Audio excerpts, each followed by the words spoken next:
प्रयाग के पवित्र धरती पर त्रिवेणी संगम घाट पे तोहरा से वादा करतनी कि जियब भी तो तोहरे साथे और मरब भी तो तोहरे साथे।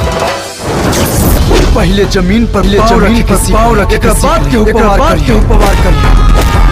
ये हमारा सिंहासन तोहरा जीत के भविष्य में अनगिनत चिताओं के रूप में नजर आएंगी। प्रेम के नशा तोरा सर पर ऐसा चढ़ल बा कि तू सारा सीमा लांग के वो अखंडानंद के बेटे से प्यार कर बैठू। कभी बाढ़, कभी तूफान, कभी प्रलय, तो कभी भूकंप। मैं तुझे तेरा ये खेल खेलने नहीं दूंगा।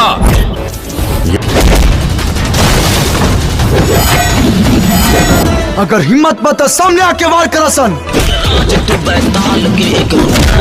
काल के विकराल रूप धार के हो जा प्रकट